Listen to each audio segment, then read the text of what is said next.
Welcome to Real People, Real Stories podcast. I'm Rena, your host, and today I'm presenting you another real life story. My guest is David Shar.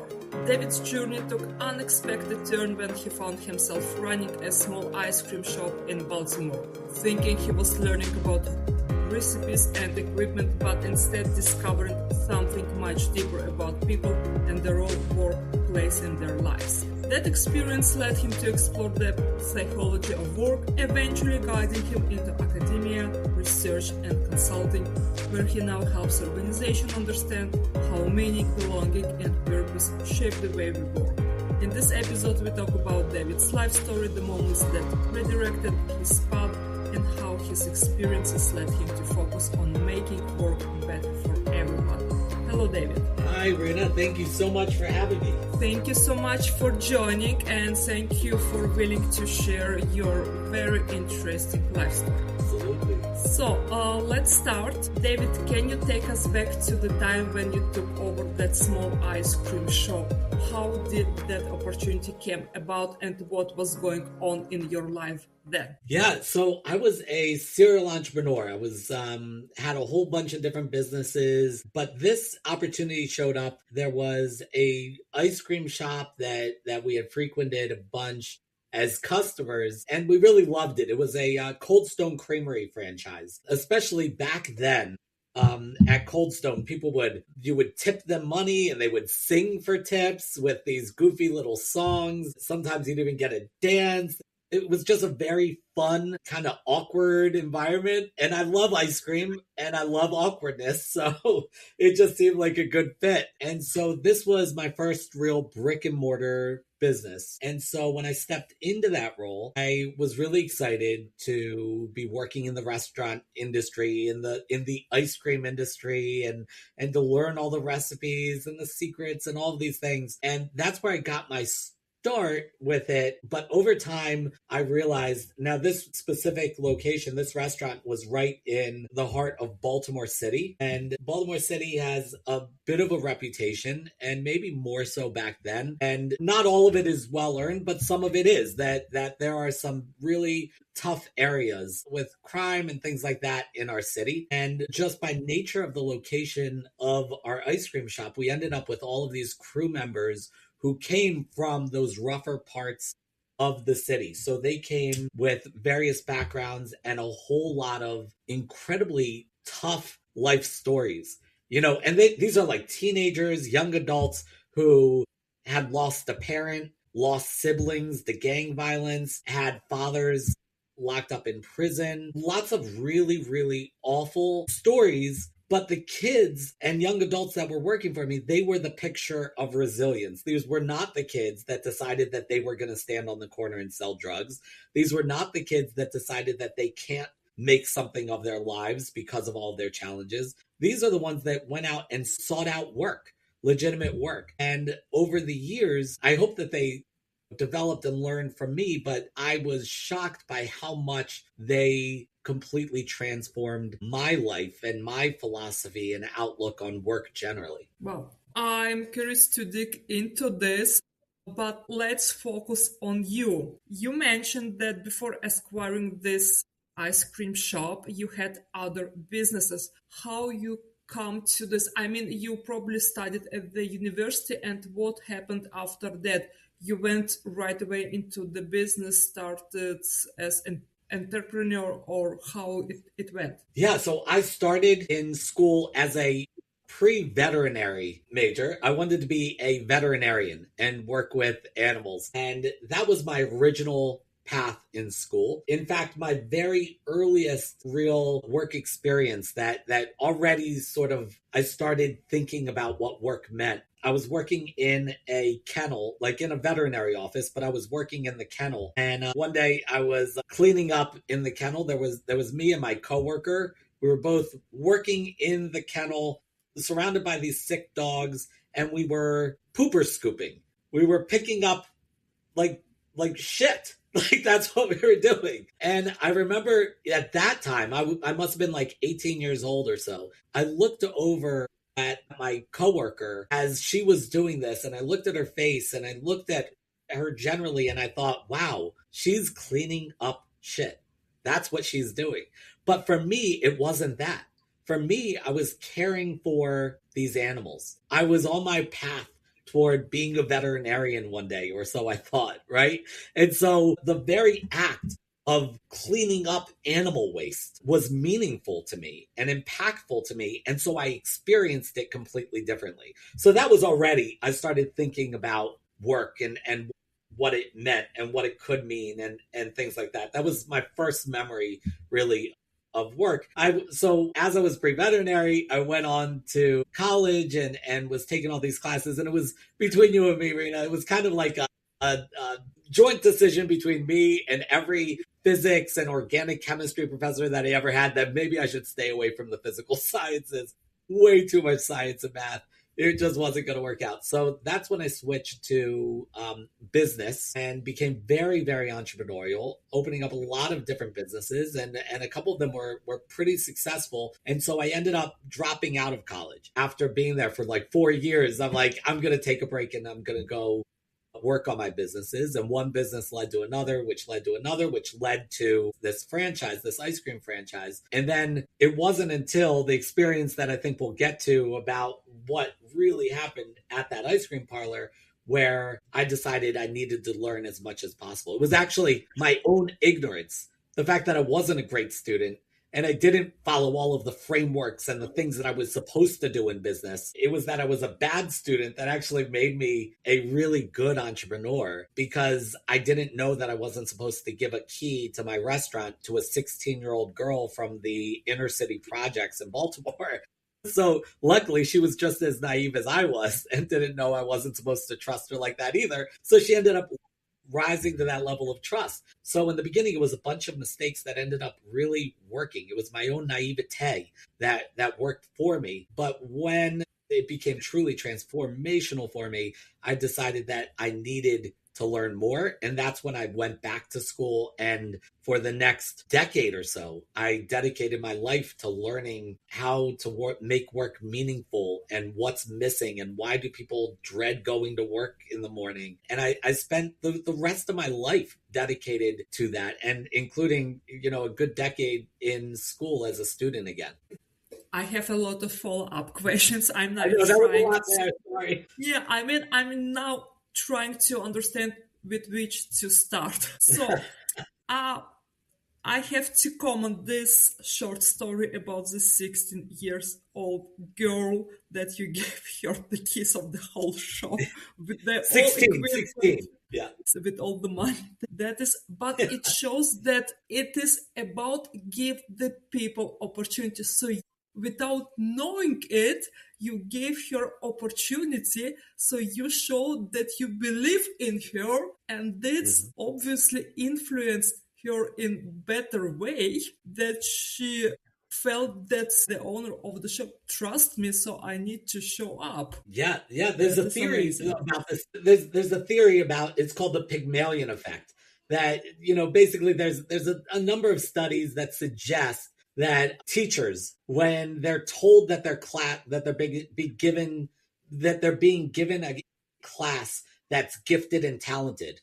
In an experiment, they gave these teachers a class and they said, this is the gifted and talented class. In reality, they weren't. But by the end of the semester or the school year, the students were excelling as if they were gifted and talented, right? It's like, if we treat people like they're a liability, like we don't trust them, then they're going to act like people that shouldn't be trusted. If we treat people like they are an asset, not a liability, that they are essential to the business, that we trust them, that we expect them to make, these great decisions and be, this driving force in our business, then people will, on average, rise to that level of trust. Exactly. Unfortunately, even nowadays in the workforce, still a lot of managers don't understand it. There is still a lot of micromanaging, but our story is not about this. I'm just also curious about the moment with this 16 years old girl. You were naive, you didn't know how to manage the store. Out of curiosity, who told you that that was a mistake, or at what point you understood, okay, I should not have done this from the business perspective? So people around me that owned the other businesses in the area, they were always shocked by my choices in a negative way, but they were also shocked by my results in a positive way. They were shocked that they would come back to my store again and again, and over a year and a half, 2 years, be served by the same individuals. Because in reality, in the US, a lot of, especially within food service, you expect to see annual turnover rates of over 100%, meaning like 1 year later, everybody on your staff is new. Right, like, but at my ice cream shop, people kept coming to work and they kept their jobs and they wanted to be at work. They would come on their day off to work because they came from a world where they had homes that were not very supportive of them. They went to school where there were armed guards walking through the schools, where there were fistfights breaking out in schools, where they had to be checked for weapons when they entered the building. On the street, they were seeing their friends get arrested or going to, when they turned on the news, as young African American and Black employees or teenagers, they saw themselves as the problem, always being displayed as the problem. And so that was their world, the world that they were growing up in, this world of lowered expectations and challenges, being from, the inner city of a major American city. But what happened was that at work, suddenly they came in and they were trusted. I asked them, I would make a financial decision, a marketing decision, any decision that you would think ownership would make on its own, management would make on its own, but I would ask them for their thoughts and actually incorporate their thoughts. And so there were all these opportunities. And not just that, as soon as I started seeing it work in just like the regular management of the place, I'm like, what other impact can we have here? Because we're in this city that has a bad reputation, and what else can we do? Because no matter what the reputation of the city is, we own these, 1,800 square feet or whatever it was of space that is our ice cream parlor, and we can make this whatever we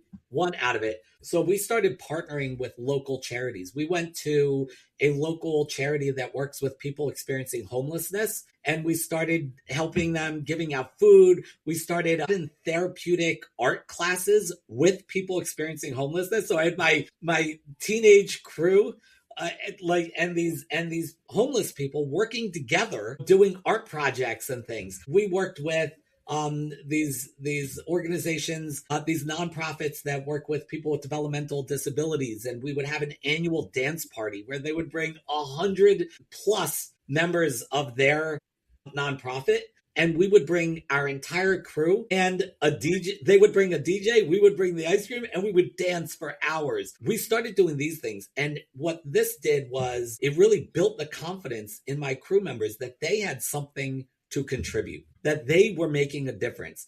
And so when they were back in the ice cream shop serving ice cream to somebody who came in, it wasn't just about the transaction. When you go and get ice cream, you don't go and get ice cream because you're hungry. That's weird. You go to get ice cream. Ice cream is a very emotional food.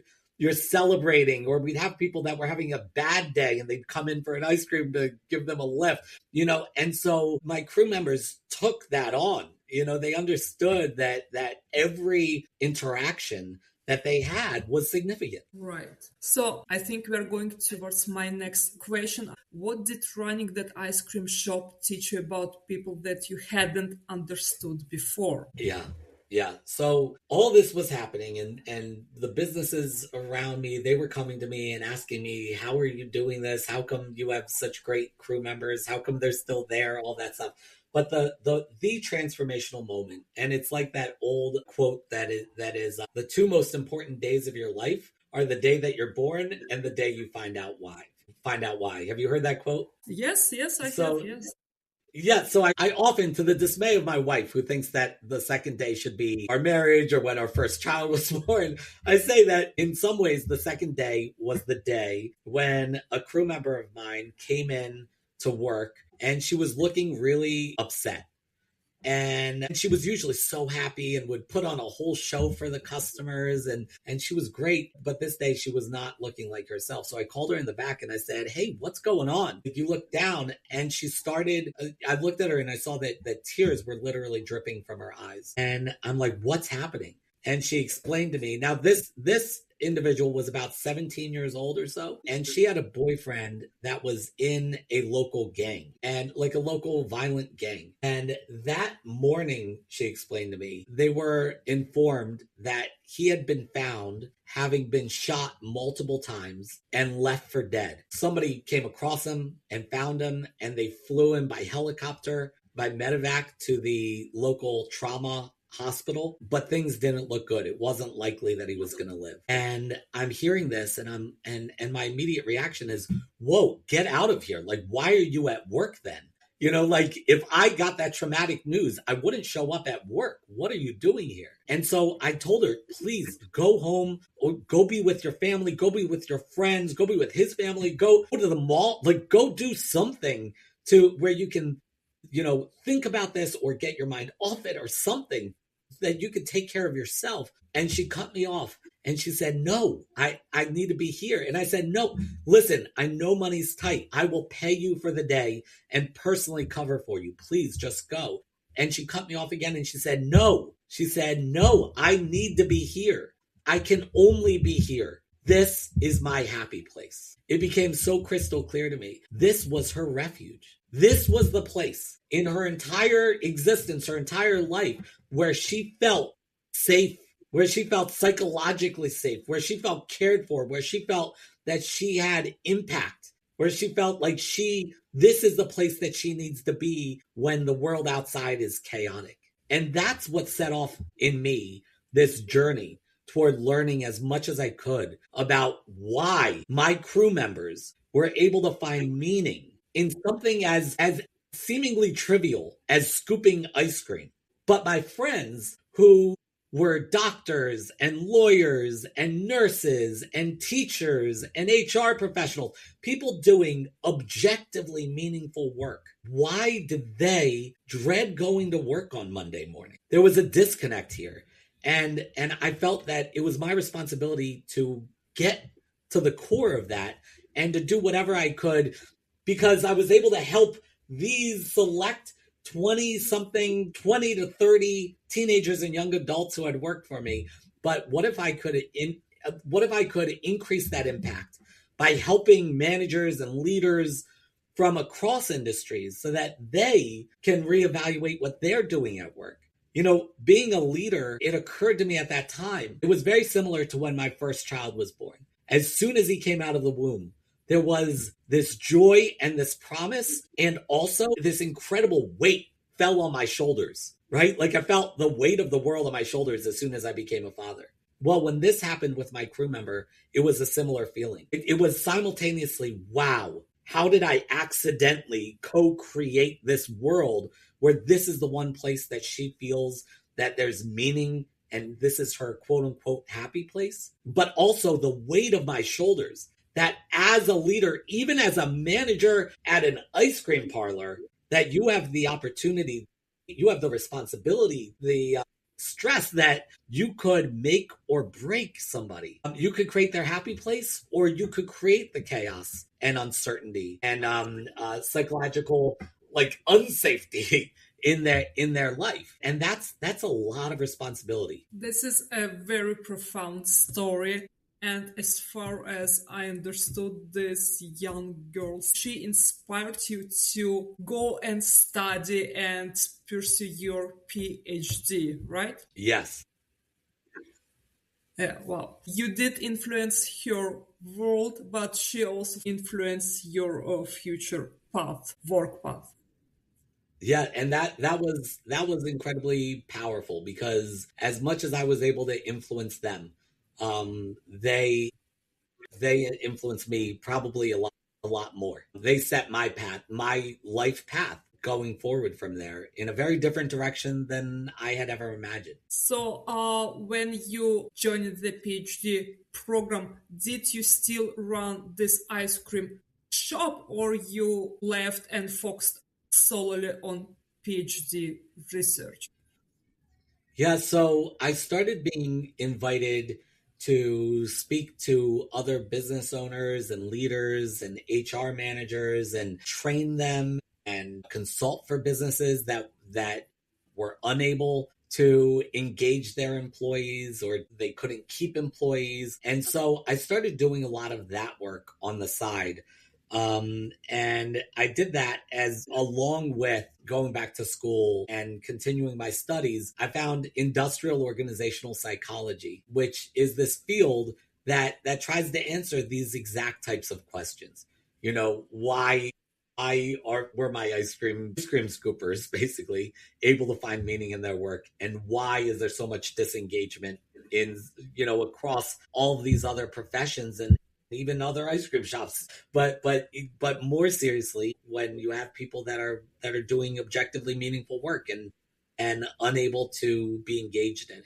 And so I sold the ice cream shop eventually. And as I continued my pursuits, as my consulting continued to grow, which was a good idea anyway, because my family at home continued to grow too. And it's hard to support a family on one ice cream shop. So it was either expand or sell the place. And so I took the opportunity as my consultancy was growing to pivot into that. All the experiences in life you had, it was all connected and led you to the path you're now. So you finished your PhD. You opened at some point your consulting firm. Do you teach at university or you do only consulting outside of academia? Yes, so I do both. I teach master's students in industrial organizational psychology, and I continue to consult and speak and train and coach individuals and businesses around the world. But both of those things I feel that they are just a continuation of what I started. My research is in passion decline. What happens when somebody is super passionate about their work and one day they fall out of love with that work? What is that about? What causes that? What does that look like? How does that impact the person? And one of the things that I came across there was you never really want to over identify with a specific role or a specific organization or a specific job. The question is, who am I? Like, what is it that I do? And if you can do that in multiple milieus, in multiple scenarios, in multiple areas, then you've got something. Then you are bringing your best self to have this positive impact on the world. So what I do when I am on a stage at a conference, what I do when I am in a boardroom talking to leadership of an organization, what I do when I'm in the classroom with my students, and what I did in that ice cream shop while wearing a goofy banana costume and singing silly songs about ice cream.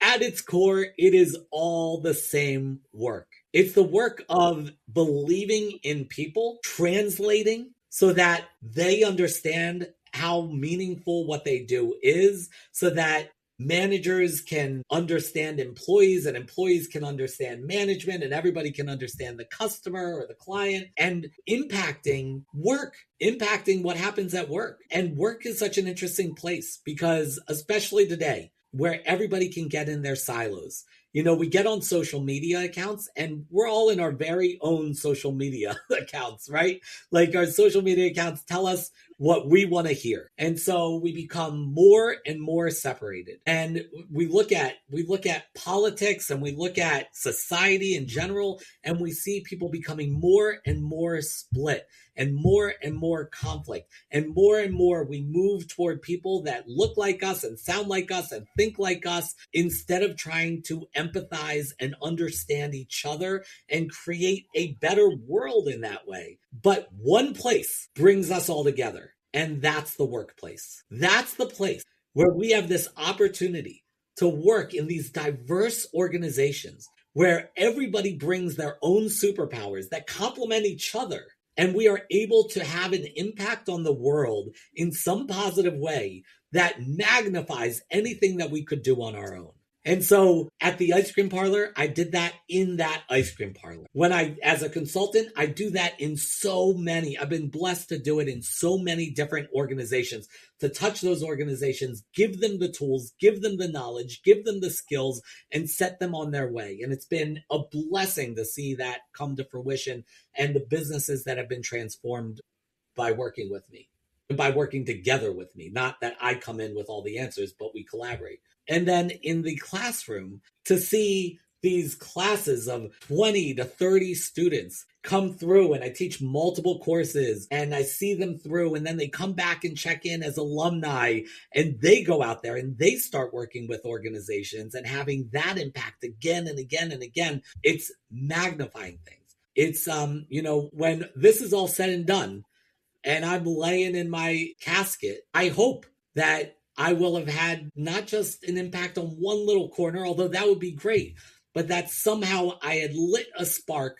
that other people took on and started lighting that spark for others, and that it had a multiplying effect. David, before we finish, what the one thing you'd like listeners to take away from today's conversation? I think that we all need to really open ourselves up to other people. Get out of your own silo, get out of your own echo chamber, and talk to people who are not like you. Learn from other people, believe in other people. Don't assume the worst in other people. I was not from the inner city of Baltimore. I didn't grow up like any of my crew members. And so there was culture shock there, but I was open to learning from them. And it was easy for me to walk in there, or somebody in a similar situation, for me to walk in there and think, okay, I've got a ton to teach them, but that's not how I walked in. I walked in ready to learn from them. And because of that, I was able to learn from them, they were able to learn from me, and it transformed all of our lives. And that's what I would suggest. Enter the world outside of your own bubble with an open mind, looking to learn.